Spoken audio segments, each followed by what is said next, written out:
দর্শক, বেঙ্গল কমার্শিয়াল ব্যাংকের সহযোগিতায় আরটিভির মনের কথার অনুষ্ঠানে সবাইকে স্বাগত জানাচ্ছি। আমি নুসরাত সাবরিন চৌধুরী, পাওয়ার্ড বাই বেনিবুলন। মানসিক স্বাস্থ্য নিয়ে সমাজে আজও প্রচলিত রয়েছে অসংখ্য মিথ, ভুল ধারণা ও সংকোচ। অথচ বাস্তবতা হলো মানসিক সুস্থতা আমাদের সামগ্রিক সুস্থতারই একটি অপরিহার্য অংশ।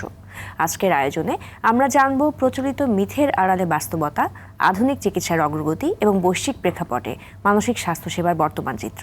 এই বিষয়ে কথা বলতে আমাদের সঙ্গে আছেন মনোরোগ বিশেষজ্ঞ doctor Nuri Alam Siddiqui, consultant psychiatrist, London, UK, পরিচালক অ্যাথনা লিমিটেড। আসসালামু আলাইকুম, স্বাগত আপনাকে। কেমন আছেন? আসসালামু আলাইকুম। আছি আলহামদুলিল্লাহ, ভালো। ধন্যবাদ আরটিভিকে বরাবরের মতো এবারও আমাকে ইনভাইট করার জন্য। আপনাকে পেয়ে আমাদেরও খুবই ভালো লাগছে। ভাই, আজকে আমরা যে বিষয়টি নিয়ে কথা বলছি খুব ইম্পর্টেন্ট একটা ব্যাপার, যে বিশ্বব্যাপী মানসিক স্বাস্থ্য ব্যবস্থার বর্তমান চিত্র এবং সেই সাথে মিথের যে ব্যাপারগুলো, প্রচলিত মিথ আমাদের যেটা রয়েছে, যেটা আমাদেরকে চিকিৎসা গ্রহণে বাধা তৈরি করে, সেগুলো নিয়ে আমরা একটু আলোচনা করব। প্রথমে একটু জানতে চাই যে বর্তমানে বিশ্বব্যাপী মানসিক স্বাস্থ্যকে কিভাবে জনস্বাস্থ্যের গুরুত্বপূর্ণ সংকট বা ইস্যু হিসেবেও দেখা হচ্ছে, তার চিত্রটা যদি একটু বলেন। প্রথমে আমাদের বুঝতে হবে মানসিক স্বাস্থ্য জিনিসটা কি। আমাদের একটা ভুল ধারণা সমাজে সবার, যে একটা মানুষ যদি তার মানসিক রোগ না থাকে তাহলে আমরা বলি যে তার মানসিক স্বাস্থ্য একদম পুরোপুরি ভালো। এটা কিন্তু ঠিক না। মানসিক স্বাস্থ্য বলতে যেটা বোঝায় সেটা হচ্ছে গিয়ে একটা মানুষ, সে তার চতুর্পাশে তার চিন্তাধারা, তার নিজের পরিচয়, তার ডে টু ডে লাইফ, তার কর্মস্থলে যে তার কাজ, তারপর সমাজের প্রতি, পরিবারের প্রতি সব যে দায়িত্ব এবং সমস্ত সব প্রবলেমকে মোকাবেলা করে তারপরে যে নিজেকে সুস্থ থাকা, সেটাকেই বলে মানসিক স্বাস্থ্য। এবং এই সুস্থ থাকা অ্যাকর্ডিং টু WHO, ওরা বলছে এখানে শুধু সুস্থ থাকলেই হবে না, it has to be some contribution for the society as well as the growth of the country. তার মানে হচ্ছে গিয়ে নিজেকেও সুস্থ থাকতে হবে, নিজের কাজগুলোও করতে হবে, ফ্যামিলিকেও সামাজিকভাবে এবং অর্থনৈতিকভাবে এর একটা ভারসাম্য থাকতে হবে। যদি সব কিছু থাকে একটা মানুষের, এই গ্রোথটা যদি আসে সমাজে এবং দেশে, তবে আমরা বলবো একটা মানুষ সুস্থ। এখন সুস্থতার ভিতরে আবার দুইটা জিনিস আছে। WHO বলে একটা সুন্দর কথা, no health without mental health. এর মানে হচ্ছে গিয়ে মানসিক স্বাস্থ্য ছাড়া কোনো হেলথ এখন আর হেলথ বলে গণ্য করা হয় না। তার মানে একটা মানুষকে শারীরিক এবং মানসিকভাবে সুস্থ থাকতে হবে এবং এটা একে অন্যের পরিপূরক। সামগ্রিক সুস্থতার মধ্যে মানসিক স্বাস্থ্য, শারীরিক সুস্থ একে অপরের পরিপূরক। বাংলাদেশের সামাজিক বাস্তবতায় যদি মানসিক স্বাস্থ্যের বর্তমান চিত্র দেখি, আমরা দেখছি যে দিন দিন আসলে সমস্যাগুলো কিন্তু বাড়ছে। এর পেছনে প্রধান কারণগুলো কি বলে মনে করেন? এখানে দেখা যায় আমাদের যে কোনো মানসিক রোগের জন্য কয়েকটা ফ্যাক্টর কাজ করে। কিছু তো জেনেটিক লিঙ্কস আছেই, বাট ওইটা খুবই অল্প পরিমাণ। মেইন যেটা হয়ে থাকে সেটা হচ্ছে গিয়ে environmental factor and social factor, যেটা আমরা বলি।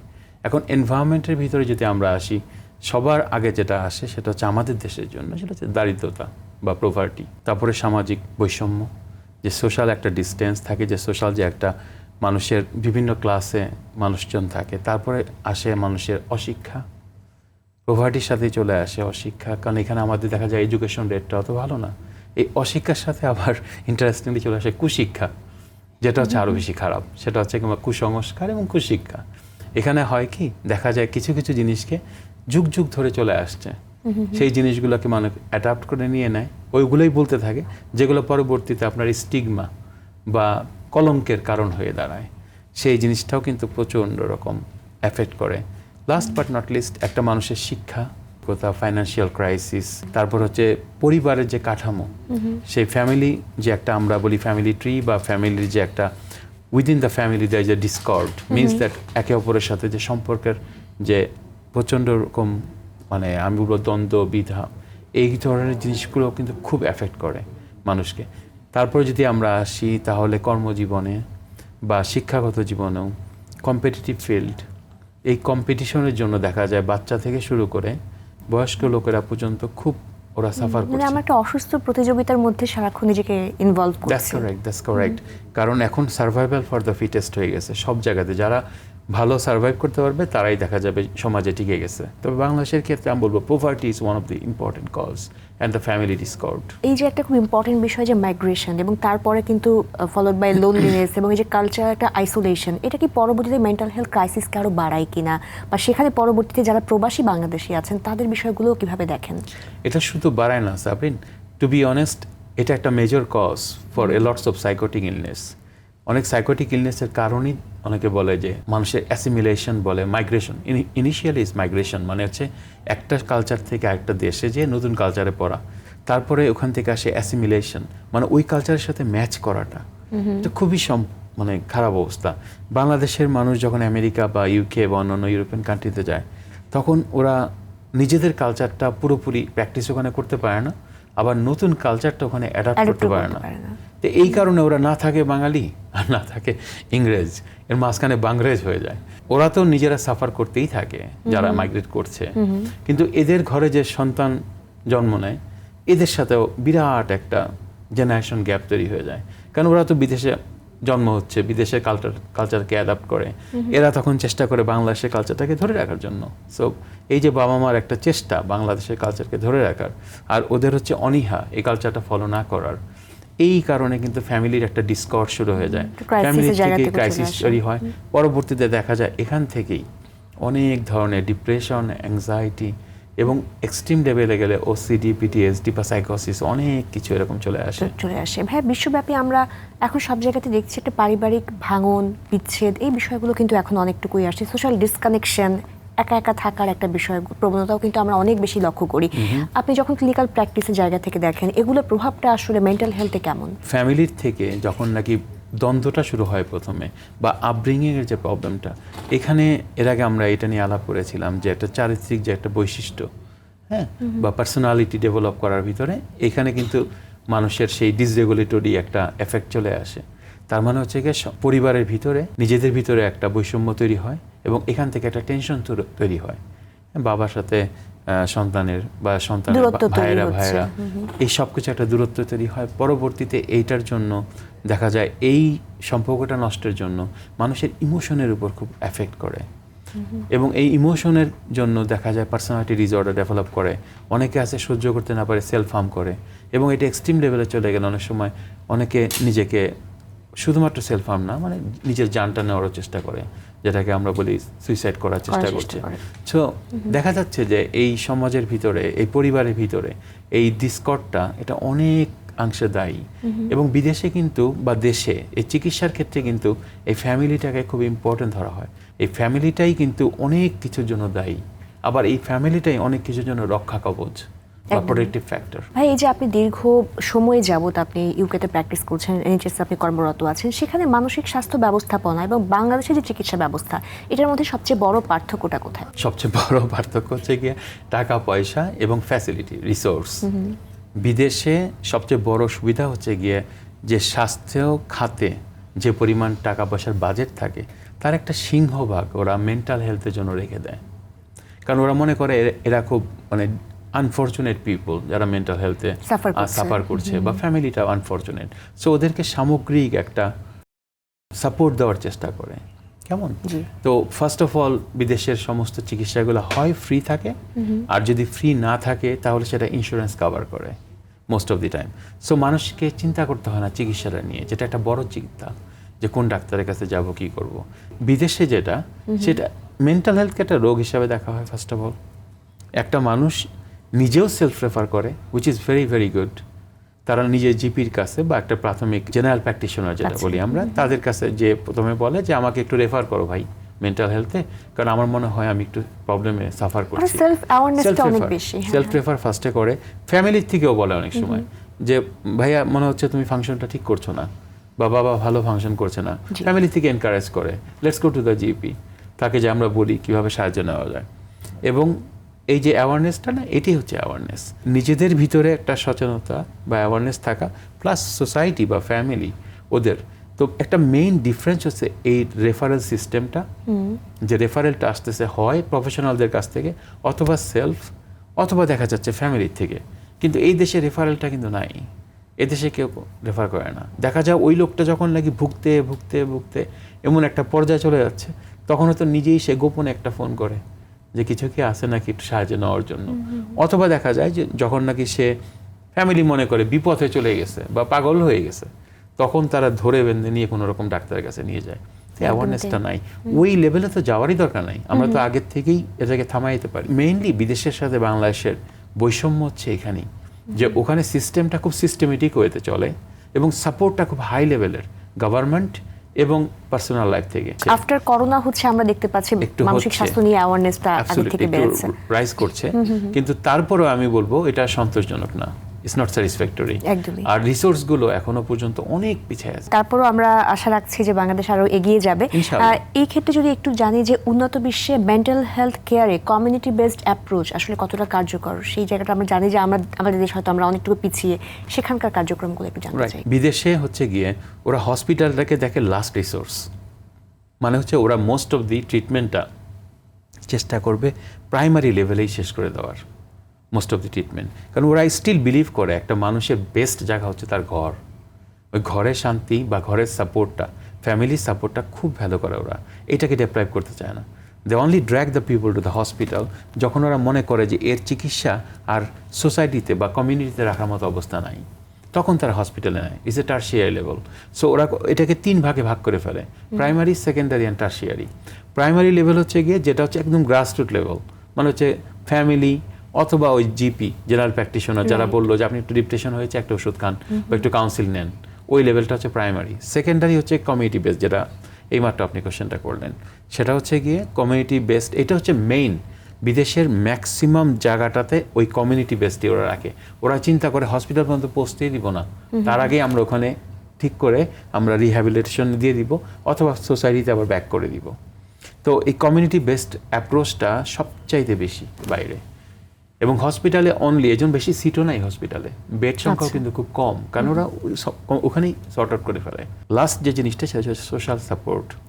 সোশ্যাল ওয়ার্কাররা একদম মেন্টাল হেলথের সাথে সোশ্যাল ওয়ার্কার ওতপ্রোতভাবে জড়িত, কারণ সোশ্যাল ওয়ার্কাররা থাকে ওদের কি ওরাই হয়তো ফার্স্ট রেসপন্ডার হয় যে কোনো ক্রাইসিসে। ওরা দেখবে যে এই লোকটার চাকরি বাকরি কি কন্ডিশন, ফাইন্যান্সিয়াল কন্ডিশন দেখে, অ্যাকোমোডেশনাল কন্ডিশন দেখে, সে কি বাসায় ফিরে যাবে না বাসায় যাবে না, তাকে কি সাপোর্টিভ অ্যাকোমোডেশন দিব আমরা নাকি দিব না, ওইখানে আবার নার্স দিব কিনা 24/7, নাকি মাঝে মাঝে কেয়ারার দিব, এই সবগুলো ওরা একটা অ্যাসেসমেন্ট করে বের করে ফেলে। একটা রিহ্যাবিলিটেশন প্রসেসটা খুব সুন্দরভাবে সিস্টেমেটিক ওয়ে ওই মানুষটাকে যাবার সমাজে ব্যাক করাচ্ছে, ওই জায়গাটাতেই ওরা সবচেয়ে বেশি সাকসেসফুল, কারণ যে যেখানে ছিল তাকে সেই জায়গা আনার জন্য ব্যবস্থা করে দেয়। এখানে তো মেইন প্রবলেম হচ্ছে কি, একবার অসুস্থ হয়ে গেলে দেখা যায় ও সমাজ থেকে বিচ্ছিন্ন হয়ে গেছে। So community approach is one of the most strongest part in a first world country. মানসিক স্বাস্থ্য চিকিৎসায় মেডিকেশন, ফার্মাকোলজিক্যাল ট্রিটমেন্ট এবং সাইকোথেরাপি, এই দুটোর সমন্বয়টা আসলে কতটা গুরুত্বপূর্ণ? ট্রিটমেন্ট আমি বরাবরই সবসময় বলি, সেখানে হচ্ছে এটা 3টা মডেল থাকে, বায়ো সাইকো সোশিও মডেল, সবসময় বলি এটা, এবং এটাই বেস, এভিডেন্স বেস মেডিসিন, এটাই বলা আছে। সো বায়োলজিক্যাল সিমটম, যেটা আমাদের ডাক্তারদের দায়িত্ব, ডাক্তারদের কাজ হচ্ছে গিয়ে প্রথমে রোগের উপসর্গগুলোকে বের করে সেখান থেকে মোটামুটি একটা ডায়াগনোসিস পর্যায়ে নিয়ে যাওয়া, এবং ডায়াগনোসিসটা হলে লাভটা কি হয়, সেটা হচ্ছে গিয়ে পেশেন্টটাকে বুঝায় বলা যায় যে তোমার এরকম একটা রোগের উপসর্গ আছে, এই রোগটা হচ্ছে, এবং এই রোগটার জন্য এই চিকিৎসাগুলো এখানে এখনও পর্যন্ত আমাদের এখানে প্র্যাকটিস চলছে। তারপরে সেকেন্ড জিনিসটা হচ্ছে গিয়ে এই উপসর্গের সাথে সাথে ডক্টর একটা আইডিয়াও করতে পারে, যেমন কারো ঘুম না হলে একটা ঘুমের ওষুধ লাগে, অ্যাংজাইটি বেশি থাকলে অ্যাংশিওলাইটিক লাগবে, উত্তেজনা বেশি থাকলে তাকে কাম ডাউন ট্যাবলেট লাগবে, কারো সাইকোসিস থাকলে অ্যান্টিসাইকোটিক থাকবে। তো এইখান থেকেই কিন্তু ওরা উপসর্গ থেকে ওরা বের করে ফেলে যে আমরা কোন অ্যাঙ্গেলে চিকিৎসাটা করব। তো চিকিৎসা করে ওরা প্রথমে উপসর্গগুলোকে মনে করেন আপনি ইরাডিকেট করে দিল, শেষ করে দিল। সেকেন্ড যে পার্টটা, সেটা হচ্ছে গিয়ে নিজের জ্ঞান, অ্যাওয়ারনেস এবং ফ্যামিলিকে বোঝানো বা সমাজকে বোঝানো, এটা হচ্ছে সাইকোলজি। তার মানে হচ্ছে কি প্রথম উপসর্গ কমিয়ে ডাক্তাররা সাইকোলজিস্টকে হ্যান্ড ওভার করে, তখন ওই সাইকোলজিস্টের কাজ হচ্ছে কি রোগটাকে বিশ্লেষণ করে আস্তে আস্তে ভেঙে ভেঙে ভেঙে ভেঙে বুঝায় দেওয়া তাকে, কারণ নিজে যখন একবার বুঝে যায় তখন কিন্তু তার জন্য ইজি হয়ে যায়, পরবর্তীতে একটু উপসর্গ চলে আসলে সে বুঝতে পারে আমি কিন্তু অসুস্থ হয়ে যাচ্ছি আবার। ধন্যবাদ। আমরা এই বিষয়ে আরো শুনবো ছোট্ট একটা বিরতির পর। দর্শক, বেঙ্গল কমার্শিয়াল ব্যাংকের সহযোগিতায় আপনারা দেখছেন মনের কথা অনুষ্ঠান, পাওয়ার্ড বাই বেনিবুনন। বিরতির পর আমরা গুরুত্বপূর্ণ এই বিষয়টি নিয়ে আরো আলোচনা করব। টিভির রিমোট হাতে না নিয়ে আর টিভির সাথেই থাকুন।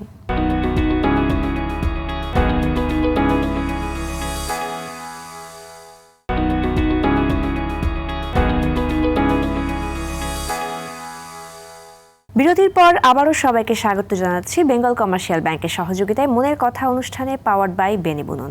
আজকের গুরুত্বপূর্ণ বিষয়ে আলোচনায় আছেন doctor Nuri Alam Siddiqui, consultant psychiatrist, London, UK, এবং পরিচালক অ্যাথনা লিমিটেড। উন্নত বিশ্বে আমরা জানি যে মেন্টাল হেলথ অ্যাক্টটাকে খুব স্ট্রিক্টলি ফলো করা হয় এবং সেক্ষেত্রে রোগীর অধিকার ও নিরাপত্তা নিশ্চিত করার ক্ষেত্রে এটা কিভাবে কাজ করে? মেন্টাল হেলথ অ্যাক্ট এই আইনটা তৈরি হয়েছে খুব ভালো কাজের জন্য। আমাদের দেশেও আছে, আমাদের দেশেও আছে, কিন্তু আমাদের দেশে ইমপ্লিমেন্টেশনটা ইমপ্লিমেন্টেশন নাই। কারণ এখনো পর্যন্ত অ্যাক্টের আন্ডারে কোনো পেশেন্টের যে চিকিৎসা হচ্ছে, এটা আমি এর কোনো উদাহরণ আজ পর্যন্ত দেখিনি এখানে, কিন্তু একটা আছে সেটা আমি জানি। বিদেশে যেটা হয়, মেন্টাল হেলথ অ্যাক্ট একটা বানানো হয়েছে কারণ অ্যাক্টের দুইটা ইম্পর্টেন্ট পার্ট আছে। এর ভিতরে একটা হচ্ছে গিয়া what ever the patient will receive it should be for the best interest of the patient. এর মানে হচ্ছে গিয়ে আমরা মেন্টাল হেলথে ও চিকিৎসা নেক, বাড়িঘর চেঞ্জ করা হোক, ওর চাকরি চেঞ্জ করা হোক, ওর সামাজিক অবস্থা চেঞ্জ করা হোক, হোয়াট এভার যা কিছু করা হবে, 1 নম্বরের রুলস হচ্ছে ওর নিজের ভালোর জন্য করতে হবে, 1 নম্বর। আর 2 নম্বর হচ্ছে গিয়ে যেটা আরেকটা অ্যাক্ট, সেটা হচ্ছে গিয়ে কোনো একটা লোক যদি বা কোনো একটা মানুষ যদি মেন্টাল হেলথে সাফার করে, তাকে যেন সাহায্যটা কনফার্ম করার জন্য একটা দেওয়া হয়। তার মানে হচ্ছে গিয়ে এই লোকটাকে আলটিমেটলি চিকিৎসা নিতেই হবে। আচ্ছা, কেমন? এটা তার ইচ্ছায় হোক আর অনিচ্ছায় হোক। So mental health act it's actually very powerful. So it override the human rights. এই যে আমাদের যে হিউম্যান রাইটস আছে, আপনার ইউরোপিয়ান ইউনিয়ন যে বলে হিউম্যান রাইটস 12টা পয়েন্ট আছে, এর ভিতরে ওই হিউম্যান রাইটকে ওরা এটাকে ওভাররাইড করে। মানে তোমাকে চিকিৎসা নিতে হবে, কারণ তুমি একজন অসুস্থ হয়ে সমাজে, ওই যে বললাম WHO বলে যে একটা মানুষকে সুস্থ থেকে শুধুমাত্র সমাজে না, তার পরিবারে না, দেশকেও কিছু দিতে হবে। একদমই। এর জন্য ওরা একটাকে ইমপ্লিমেন্ট করে এই কারণে, এবং এটা খুব স্ট্রিক্টলি ফলো করা হয়। এতে মেইন লাভটা হচ্ছে গিয়া একটা ডাক্তার যখন নাকি সেই পেশেন্টটাকে দেখবে, সে আমাদের ব্যাক অফ দ্য মাইন্ডে থাকে যে what ever I am doing is bin observed, এটাকে অবজার্ভ করা হচ্ছে। সো আমার ট্রিটমেন্টটাকে এভিডেন্স বেসড, গাইডেন্স বেসড হতে হবে, কারণ না হলে আমাকে কোর্টে যেতে হবে। কারণ এক তো আছেই এখানে সলিসিটর থাকবেই, এখানে উকিলরা থাকবেই, হসপিটালের সাথে উকিল সবসময় থাকে মেন্টাল হেলথের। রুগী যখন যাবে, রুগীটাকে কি ওষুধ দিচ্ছি ওইটাও উকিলরা ফলো, গাইডলাইন ফলো করে দিচ্ছে, ওটা ফলো করবে ওরা দেখবে যে এটা ঠিক মতো হচ্ছে কিনা, এবং ওই ওষুধটা এই রোগের যে উপসর্গ তার সাথে ম্যাচ করা আছে কিনা। কারণ ওরা ধরেই নেয় এরা ভার্নারেবল। মেন্টাল হেলথ মানে হচ্ছে ভার্নারেবল, মানে ওই লোকটার তো ওই মুহূর্তে হয়তো তার ব্রেনটা ঠিক মতো কাজ করছে না, বা নিজের জন্য ডিসিশন নেওয়ার ক্যাপাসিটিটা তার হয়তো এইটাই। এই কারণে মেন্টাল হেলথ একটা খুবই খুবই জরুরি। আর সেকেন্ড জরুরিটা হচ্ছে গিয়ে যেটা আমাদের দেশের যেটা অভাব, যে একটা মানুষ অনেক অসুস্থ হয়ে যাচ্ছে কিন্তু লোকটাকে আনাই হচ্ছে না মেন্টাল হেলথের আন্ডারে, চিকিৎসাটা পাচ্ছেই না সে। কিন্তু বিদেশে সুবিধাটা হচ্ছে গিয়ে যখনই 2 জন ডাক্তার এবং একজন সোশ্যাল ওয়ার্কার ঠিক করবে যে এই লোকটা অ্যাসেসমেন্ট করবে, ওরা করে যদি বলে না তার there is a nature of mental illness, তখনই তাকে কিন্তু ইচ্ছা করে প্রথমে অফার করা হয় ভলান্টিয়ার, যে তুমি আসো চিকিৎসাটা নাও। কোনো কারণে সে যদি না করে বা তার যদি ক্যাপাসিটির লস, একটু আপনি বললেন, তখন অ্যাক্টের মাধ্যমে মানে আইনের মাধ্যমে তাকে ডিটেন করা হয়। মানে তাকে হসপিটালে কম্পালসারি তাকে যেতে হবে। ওই ডিটেনশনের আবার কিছু ভাগ আছে, 28 দিনের হতে পারে, 6 মাসের হতে পারে, এটা ডিপেন্ড করে তার অবস্থার উপরে, কিন্তু কম্পালসারি ট্রিটমেন্ট শুরু হয়ে যায়। So that's the beauty of mental health act. এটাই সৌন্দর্য। বাংলাদেশে এই যে মানসিক স্বাস্থ্য সেবা বা চিকিৎসা ব্যবস্থার মধ্যে সবচেয়ে জরুরি সংস্কার কোনগুলো নেওয়া উচিত বলে আপনি মনে করেন? সবার আগে হচ্ছে কি অ্যাওয়ারনেস রেজ করা, এবং গ্রাসরুট লেভেল, মানে একদম থানা লেভেল পর্যন্ত, উপজেলা, থানা, উপজেলা, গ্রাম, ওখানে মেন্টাল হেলথের কিছু ওয়ার্কার যাদের প্রাইমারিভাবে যারা বলতে পারবে যে কাজটা এখানে জেনারেল প্র্যাকটিশনার বা জিপিরা করে দেয়। আমরা কিন্তু এটা করছি, সাইকোলজিক্যাল ফার্স্ট এইড যারা প্রোভাইড করতে পারে সেই ম্যান পাওয়ার কিন্তু আসলে তৈরি করা হচ্ছে এখন, ওইখানে ছড়াই দিতে হবে। তারপরে 2 নম্বর হচ্ছে কি মেন্টাল রোগটাকে চেনাতে হবে মানুষকে। এই পাগল হয়ে গেছে এইসব, এইগুলো বাদ দিতে হবে। ট্র্যাডিশনাল যে অ্যাপ্রোচ আমরা ফলো করি, ঝাড়ফুঁক আছে, খেজুর কাটাতে বাড়ি, গাছের সাথে বেঁধে রাখা, শিকল দিয়ে বেঁধে রাখা, এগুলো বন্ধ করতে হবে। এগুলো বোঝাইতে হবে এটা একটা সিম্পল রোগ।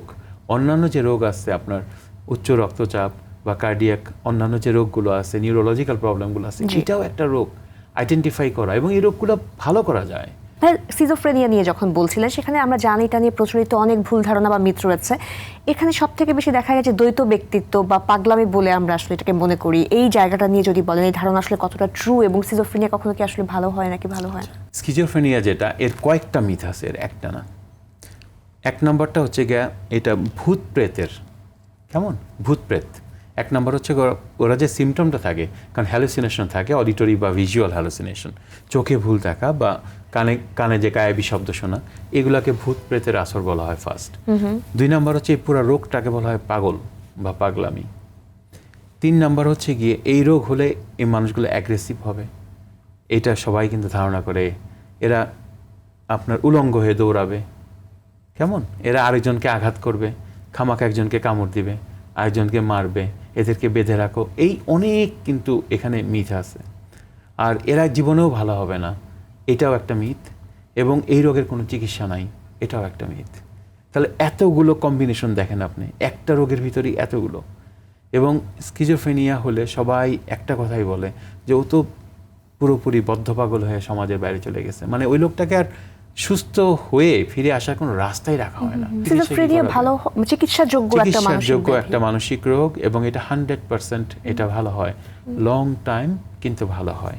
আর্লিতে ধরতে পারলে বেশি হয়, পরবর্তীতে ধরলে সময় লাগে, কিন্তু হয়, সুস্থ হয় মানুষ। মানসিক স্বাস্থ্য এই চিকিৎসা নিয়ে যে আরো একটা বড় বিষয়, যে মানসিক সমস্যার যে কোনো ঔষধ মানেই হচ্ছে ঘুমের ওষুধ, এবং এটা আসলে আমাদেরকে, আমরা একদমই লোকাল ল্যাঙ্গুয়েজে যেটা বলে, যেটা আমাদেরকে হয়তো ভেজিটেবল করে ফেলে, বা আমাদের হয়তো নর্মাল লাইফের ফাংশনিংটা থাকে না, জম্বি করে ফেলে আমাদেরকে। তার মানে হচ্ছে ওই যে ভূতের সিনেমায় দেখা যায় এরকম করে হাঁটতেছে, এরকম করে হাঁটছে জম্বি।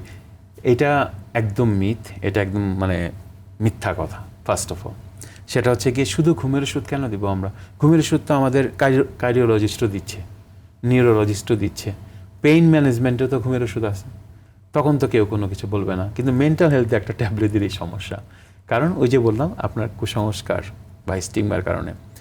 মানুষকে ঘুম হচ্ছে কি একটা ব্রেনের বা বডির একটা রিবুট সিস্টেম, কম্পিউটারের মতো। মানুষ যখন ঘুমায় তখন তার বডির প্রতিটা মানে যা যা পার্ট অ্যান্ড পার্সেল আছে বডির, সব কিছু এগুলো নতুন করে আবার রিবুট করে।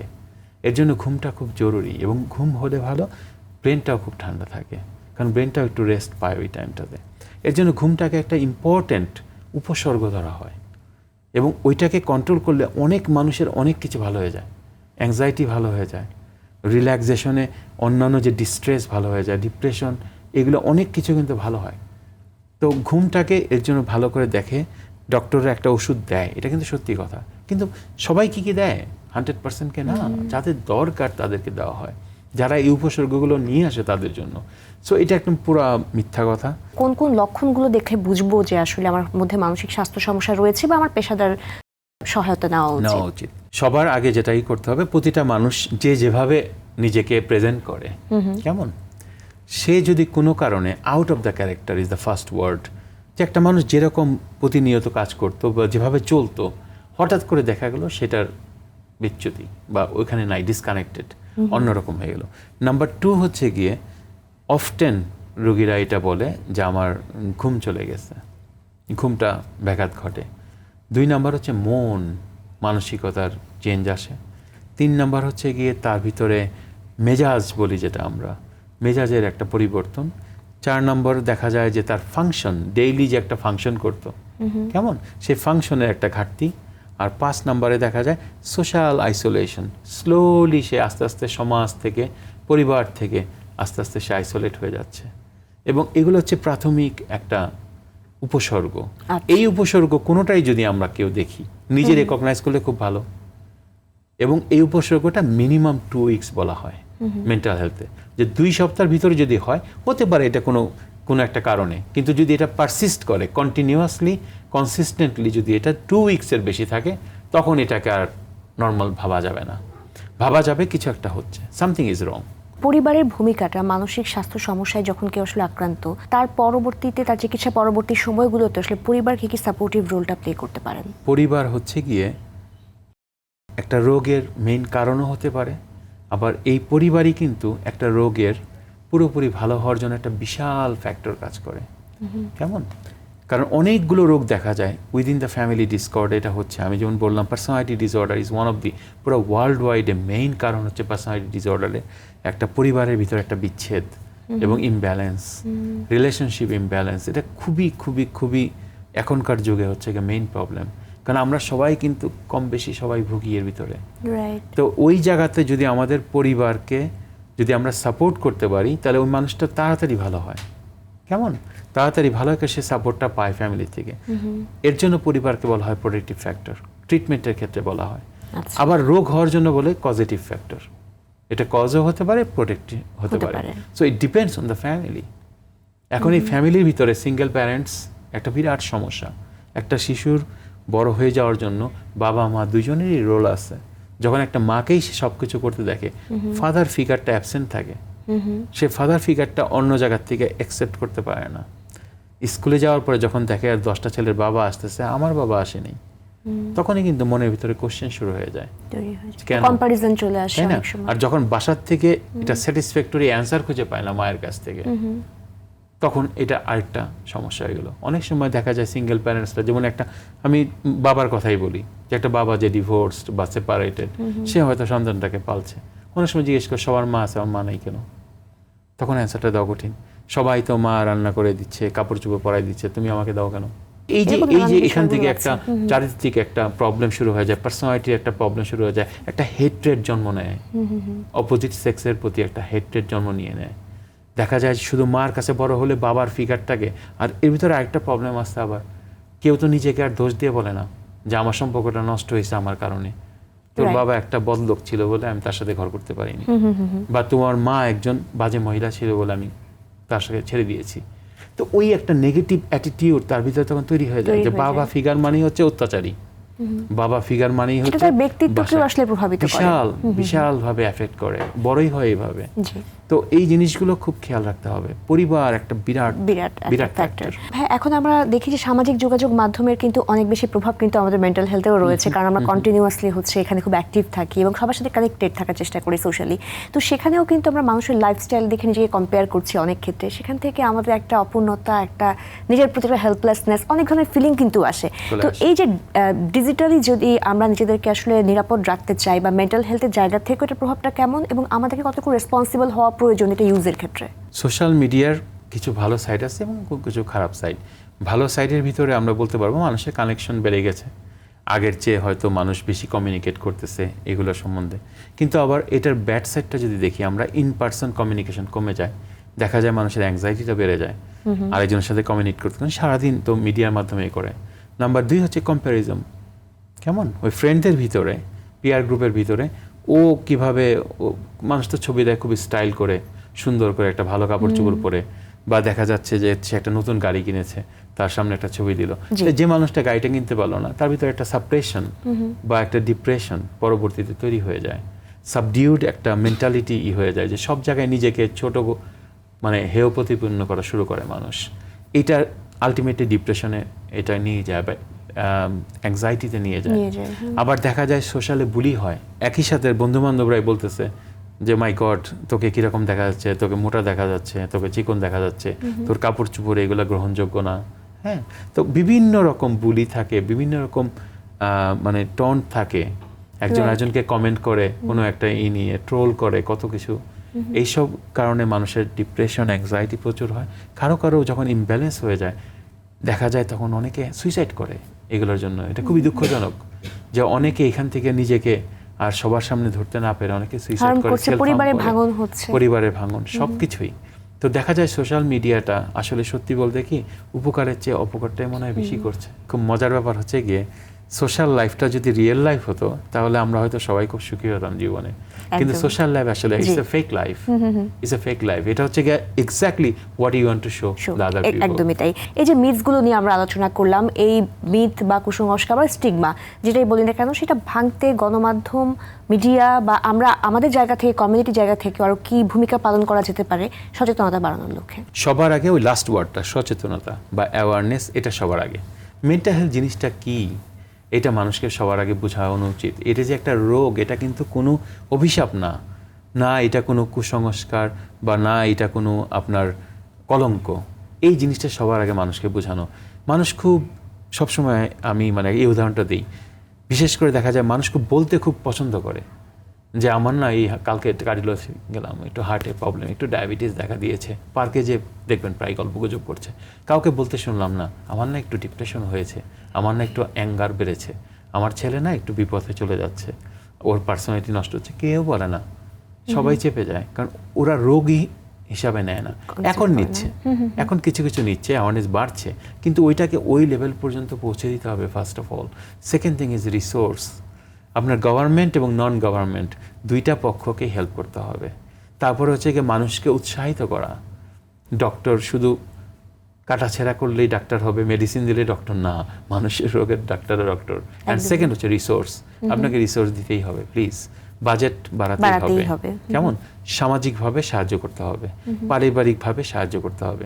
যে লোকটা সমাজ থেকে অনেকখানি ডিপ্রাইভড হয়ে গেছে মেন্টাল হেলথের কারণে, তার কর্মসংস্থান, তাকে কিছুদিন সাপোর্ট দেওয়া, তার বাড়ি ঘর সব কিছুতেই মানুষের সাপোর্ট লাগবে। অর্থাৎ মানুষটা যেন সুস্থভাবে সমাজে আবার পুনঃস্থাপিত হতে পারে সেই বিষয়টাকে লক্ষ্য লাস্ট রাখা। কথাটা হচ্ছে গিয়ে এই যে বন্ধু বান্ধব বা অফিসের লোকজন বা আশেপাশের লোকগুলোকে সহমর্মিতা বা এমপ্যাথিক ওয়ে কথা বলতে হবে। একদম কেমন? একদমই এইটা যদি না হয় তো ওই লোকটা কোথায় যাবে? না ঘরে জায়গা না বাইরে জায়গা। একদমই তাই। অনেক ধন্যবাদ আপনার মূল্যবান সময়ের জন্য, এবং আশা করছি আজকের অনুষ্ঠান থেকে দর্শকরা অনেক বেশি উপকৃত হয়েছেন, আমরা অনেক সমৃদ্ধ হয়েছি। খুব ভালো থাকবেন। আচ্ছা, ধন্যবাদ সাবরিন, এবং ধন্যবাদ RTVকে প্রতিবারের মতো আমাকে ইনভাইট করার জন্য। আমি খুবই খুবই খুশি হয়েছি এখানে এসে কয়েকটা কথা বলতে পেরে। এখান থেকে যদি একটা মানুষ উপকৃত হয় সেটাই বলবো আমার সার্থকতা, এই প্রোগ্রামের সার্থকতা। ধন্যবাদ অনেক ধন্যবাদ। সবাইকে। দর্শক, একটি সুস্থ সমাজ গড়তে শারীরিক সুস্থতার পাশাপাশি মানসিক সুস্থতাও সমান গুরুত্বপূর্ণ। মানসিক স্বাস্থ্য নিয়ে যত বেশি কথা হবে ততই কমবে ভয়, ভাঙবে কুসংস্কার, বাড়বে সচেতনতা। আসুন এমন একটি সমাজ গড়ি যেখানে মানসিক স্বাস্থ্য নিয়ে কথা বলা স্বাভাবিক, আর প্রয়োজনে চিকিৎসা নেওয়া হবে সাহসের পরিচয়। এই প্রত্যাশায় আজকের আয়োজন শেষ করছি। আজকের মতো বিদায় নিচ্ছি বেঙ্গল কমার্শিয়াল ব্যাংক নিবেদিত RTVর মনের কথা অনুষ্ঠান থেকে, পাওয়ার্ড বাই বেনিবুনন। সবাই ভালো থাকুন, সুস্থ থাকুন, দেশকে ভালোবাসুন, আর অবশ্যই নিজেকে মাদক মুক্ত রাখুন।